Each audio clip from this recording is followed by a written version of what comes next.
welcome Roger Waters and Sean Evans.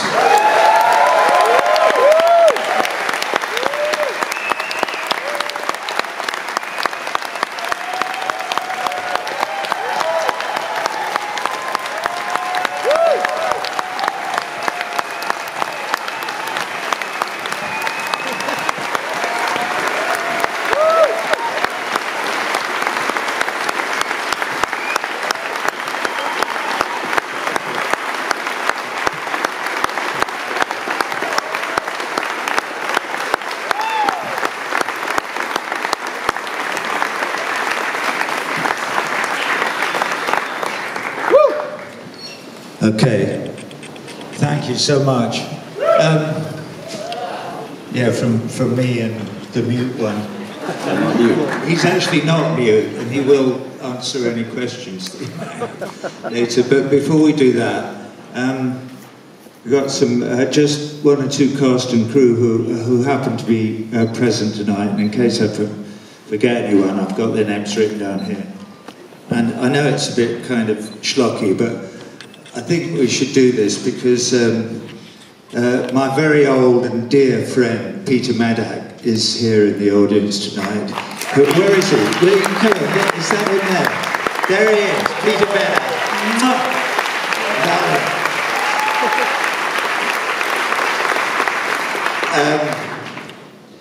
My co-producer, Claire Spencer, where are you, Claire? Stand up, there she is. And Nigel Goodrich, our music producer, who produced this extraordinary sound, is here as well. Where are you, Nigel?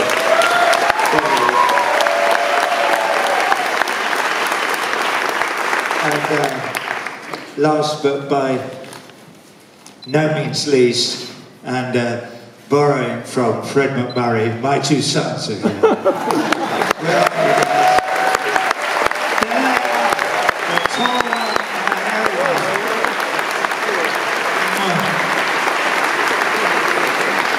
I'm going to sit down before I fall down. And I think we're prepared. Shall we answer some questions? Yes. So we're very happy to answer any questions that anybody might have. But thank you so much for that reception. It means a great deal to me, and I know to Sean as well. So maybe I'll lead off. Maybe I'll lead off with a question before we pass it on to you guys. So was it time, Roger, to really go back to the emotional roots of The Wall for you, which was clearly the death of your father? I mean, it's such an emotional, moving, powerful connection that's made here. And I'm just wondering, was this time for you to go back to the death of your father?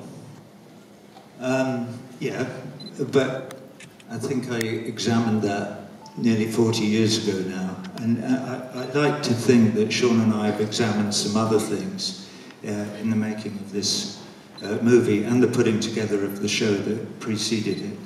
So I think it's much more now than just about my story, about the loss of my father, and much more hopefully about the potential that we all might have to prevent the loss of many fathers and mothers and brothers and sisters and children all over the world if we find a different way of organising our politics and our commerce in ways that don't require that we murder each other willy-nilly all over the world. So that's what this film is about, and I think that's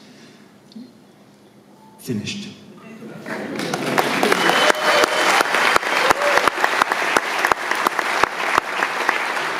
And how hard is it for you to be as political an artist as you are? And you've really gone out there and been attacked very strongly for some of the positions you've taken, but you've carried through with those feelings in a very strong way, spoken out very strongly. How hard is that for you? Does it just come naturally?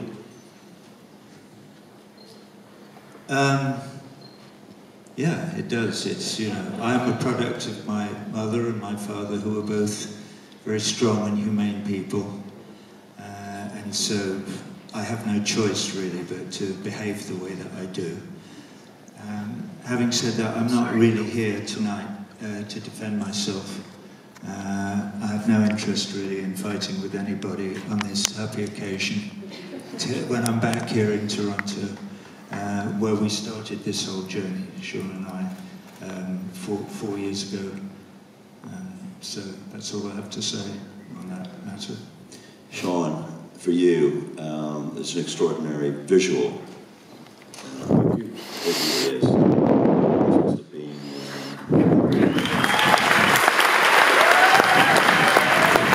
Thank you.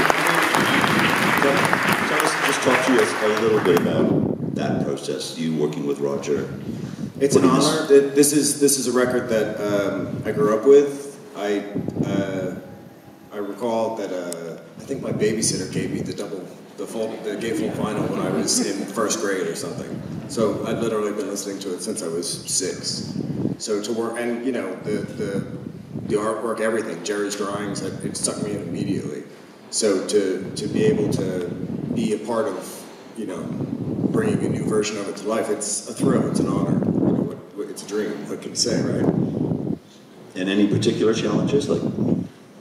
Yeah, there's a long list. I mean, you know, it has a history with it and a personality that is historic and monumental, and to do something that lives up to that legend is difficult. And I think one of the things about Roger and I working together is that we won't accept mediocre. If something isn't good enough, we'll either work on it until it is good enough, or we throw it away.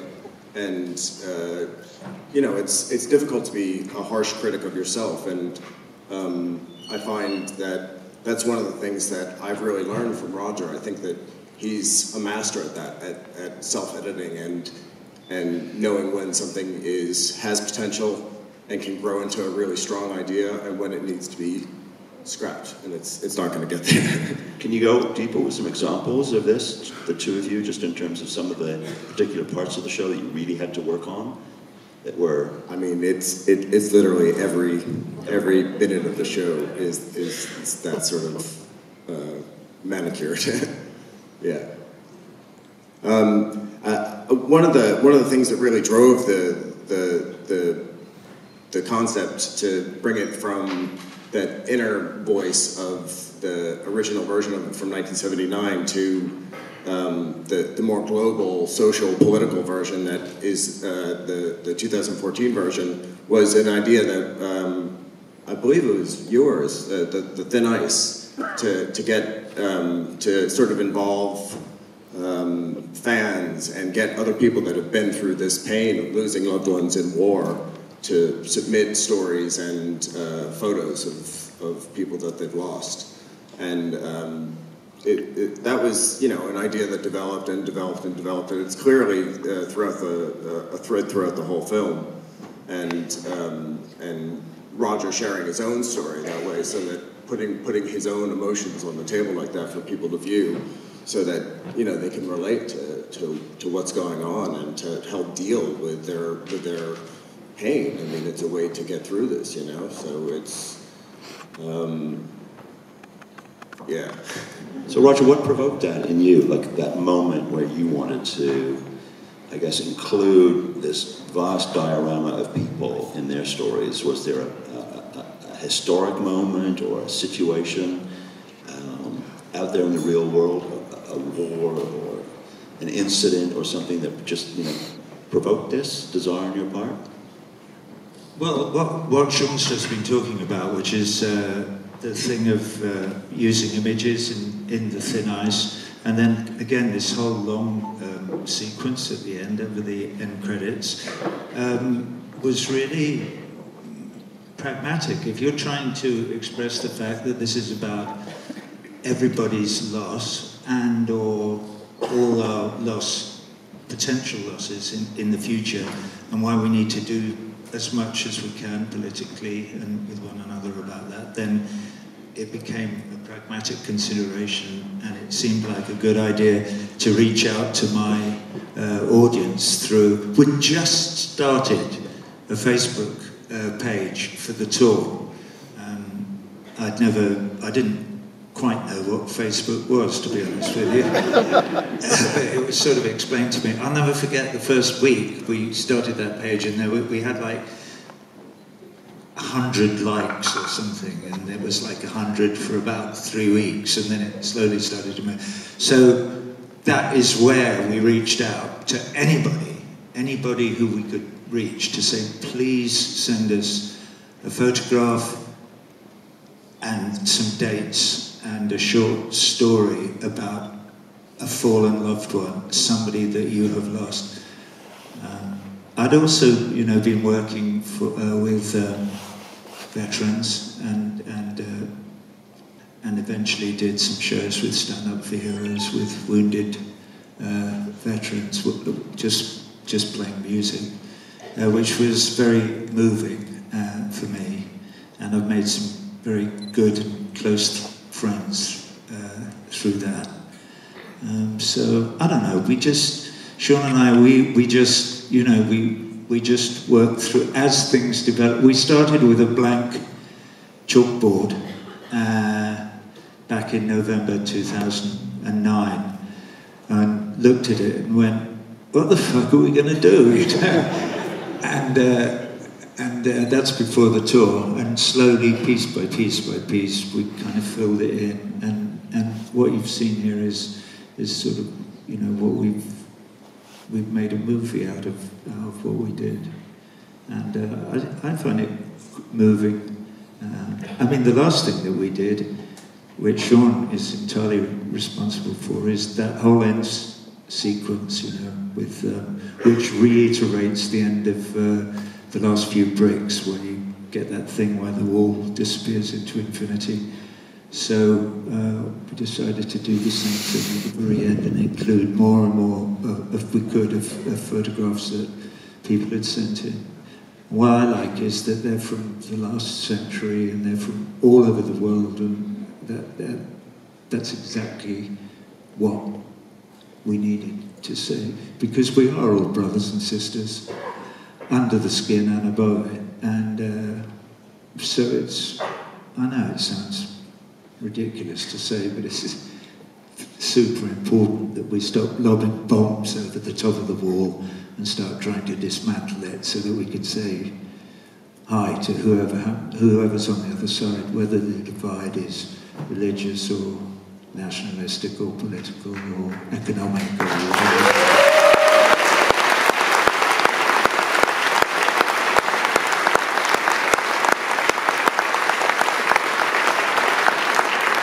So let's pass it over to you now. So I'm not sure if there's mics out there, but if there are, please wait for them. And if not, just really shout out loudly so we can hear.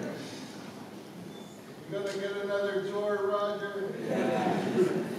Please? What kind of feelings do you have when you read into your family, your last name on the wall here in Italy and what kind of feelings do you have? Well, to answer that other person, whoever it was, who knows, maybe. Never say never.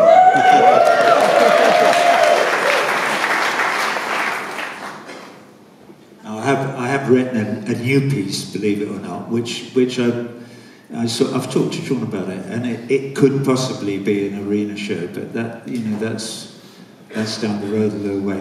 When you're talking about when I see my father's name written on the, well, the tears are real. That's all I can tell you. You know, it was very moving to be in that memorial garden in Casino, you know, and to see my father's name written on that tablet was deeply moving to me.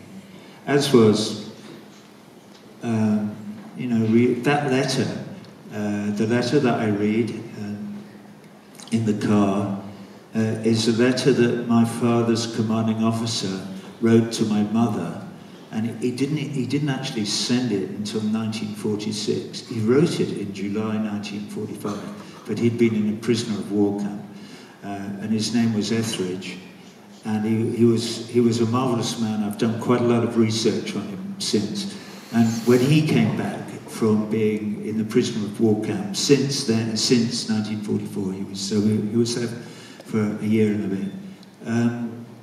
He decided that he was going to start a boys' club in the East End of London, because he having suffered as he had during the war and in the army, he decided that he wanted to help young men, and he did. And in fact, it spread, and there became many boys' clubs.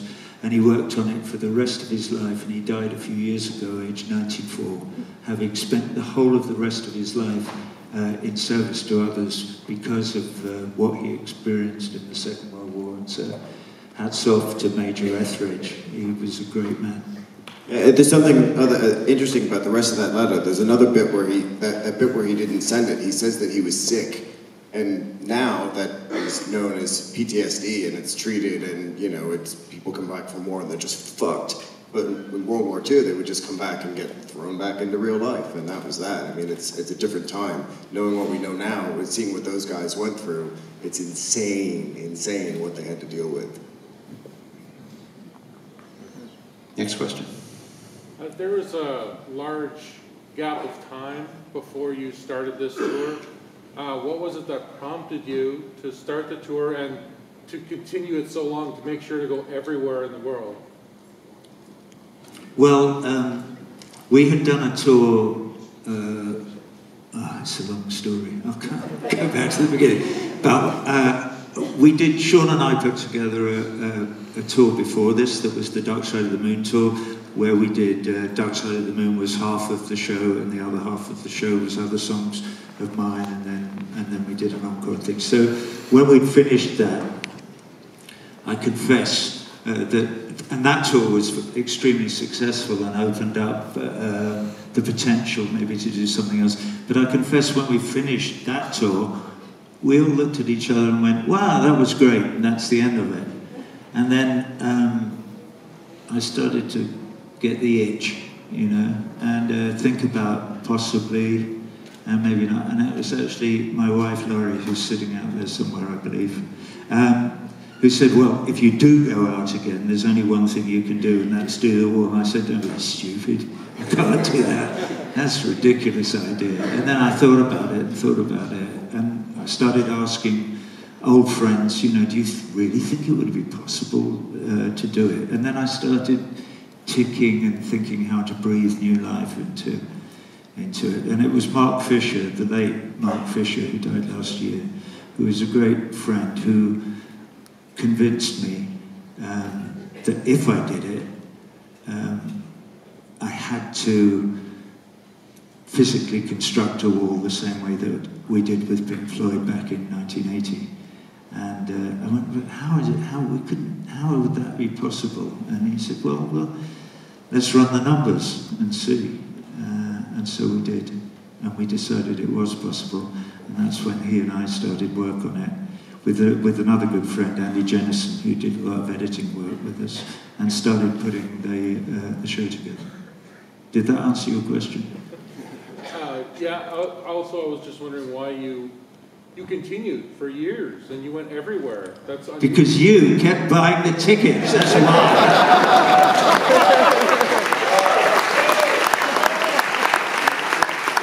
And also because I mean, it sounds ridiculous to say it, but it's a pretty good job, I mean, it's hard work and everything, but wow, when you're standing in front, we saw the people up there. When you're on stage performing, and for the people who are that connected with the work, and you get that kind of a response, it's very hard to stop doing it. Yeah, there were also two versions of it. It started out indoors, and the wall was, I don't know, whatever, 250 feet wide, and then the success of it allowed it to grow and expand to double the size, and it allowed us to perform it in front of crowds of 80, 90,000 people, which a lot of that footage is that big outdoor crazy extravaganza, so why not?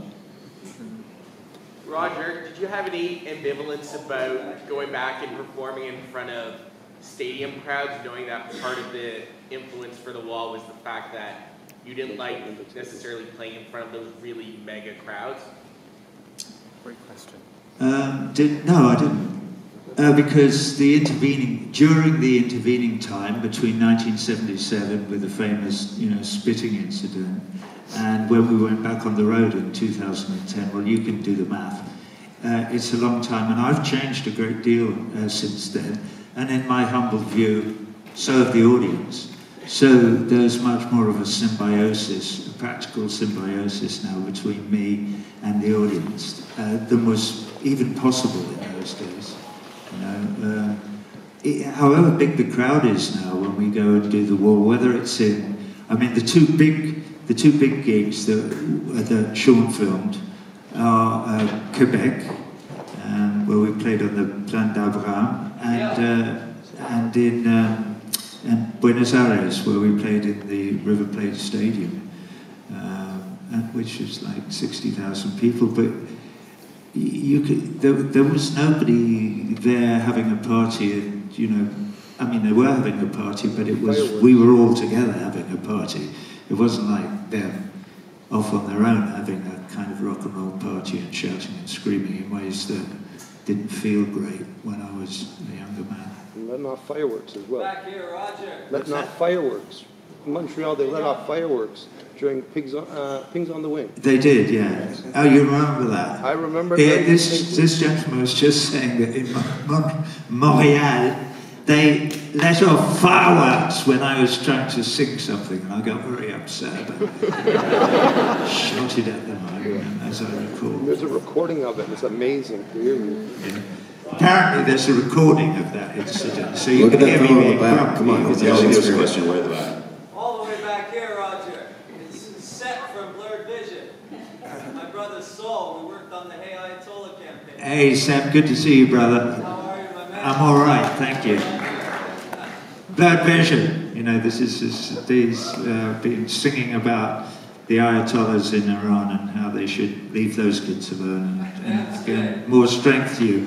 We have no truck for extreme governments, wherever they may be in the world. As I say in my little bit of broken French, when I'm talking about Jean Charles de Menezes, who's the Brazilian kid who was shot to death by the Metropolitan Police in London because they thought he might be a terrorist. So they shot him 8 times in the back of the head while holding him down on the ground in a tube train. And that kind of state terror deserves our condemnation, whoever it is, wherever it is, all over the world, as I say. So thank you for standing for your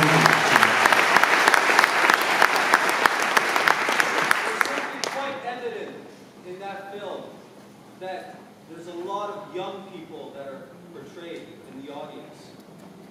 And I think that crosses, it shows how important the wall is, that it crosses all the boundaries of generations.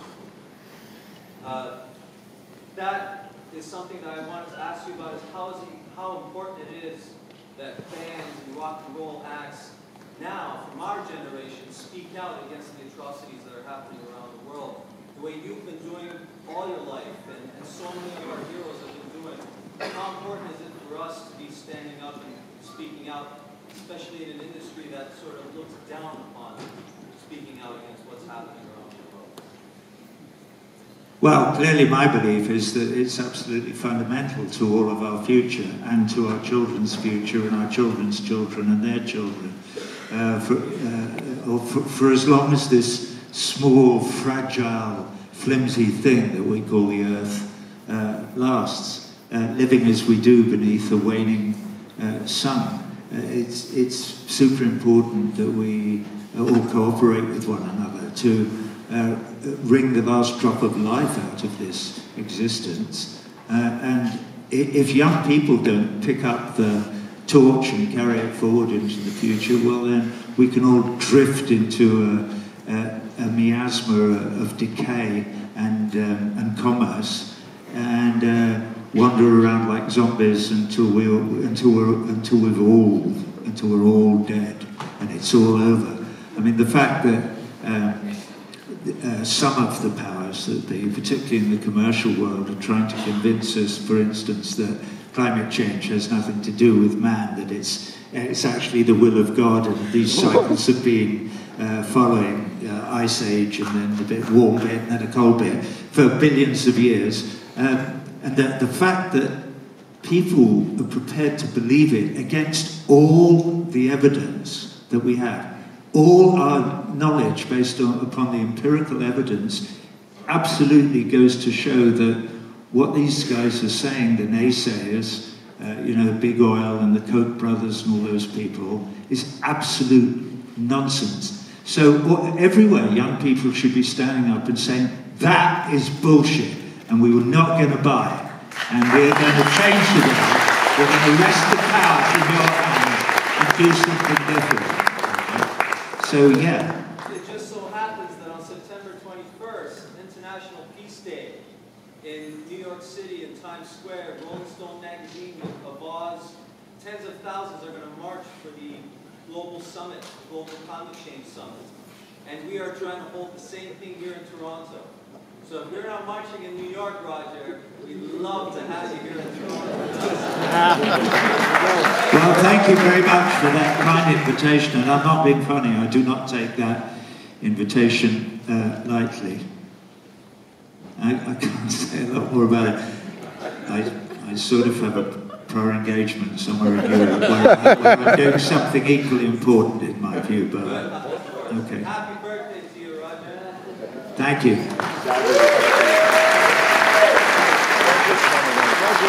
Consider remounting the music.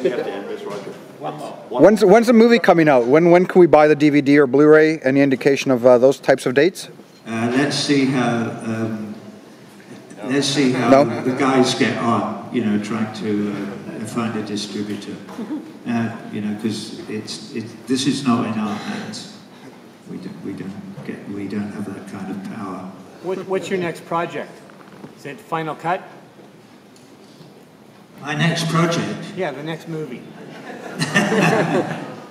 Yeah, I think that's enough movies just for like tonight. Anyway, listen, thank you all very much indeed.